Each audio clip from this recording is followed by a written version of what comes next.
I arrived by train. London North Eastern Railway to Peterborough, cross-country to Stamford, permitting 7 hours in town, which was plenty. The station is of historical interest. The Marquess of Exeter, who lived at Burghley House on the edge of town, was anxious about the coming of the railway. He insisted that it passed through a tunnel under the town, and the station, the second, built in the 1840s in honey limestone, reflects its historic location. Even the iron latticework footbridge matches the setting, but the station shelters look a little out of keeping, but no doubt welcome when the weather is inclement. Joseph Turner came to town before the advent of the railway, and his painting of St. Martin's High Street depicts a busy scene with passengers disembarking from a stagecoach on a wet and windy day. St. Martin's Church is in the background, but today the road is full of traffic, requiring a considerable photographic skill to dodge. Turner's paintings show 3 other churches, and today it is a skyline of towers and spires that immediately attracts the eye. I will avoid a church crawl, but St. Martin's is worth a visit.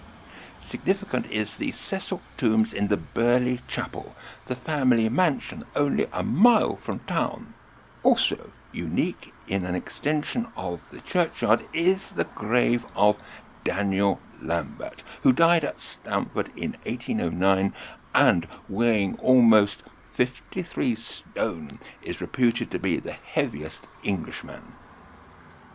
The River Welland flows through the town, and on its north bank is a second high street, the town's main shopping area. At its western end is Red Lion Square, where 2 churches face each other across the square. The arcading at All Saints will attract the photographic eye, but I found St. John the Baptist, a redundant Anglican church south of All Saints, more interesting inside, particularly the angel roof.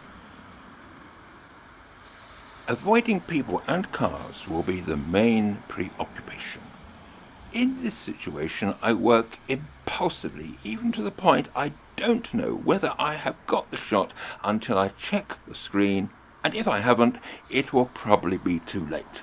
I found the OM5 and 12-45 Pro lens ideal, allowing me to work discreetly in a busy street.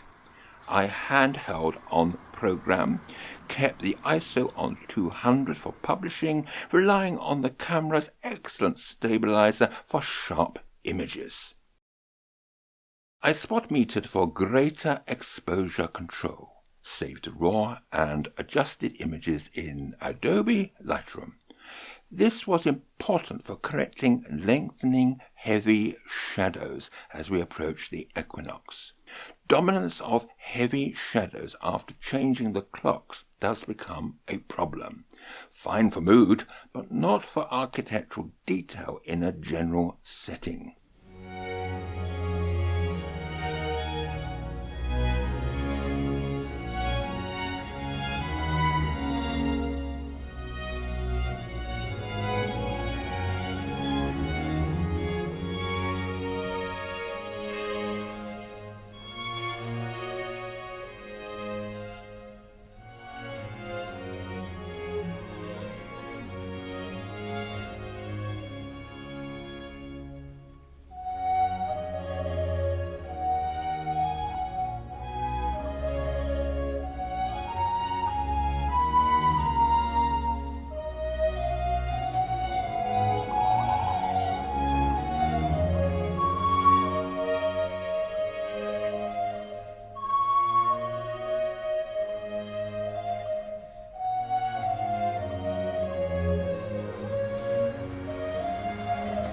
The architecture of Stamford is breathtaking, and it's not just the odd building, but whole streets. And don't overlook town meadows for recharging the batteries. Burghley House was not open, but I conclude with a couple of shots taken before COVID with the Pen EPL3 and 14-42 lens just to whet your appetite.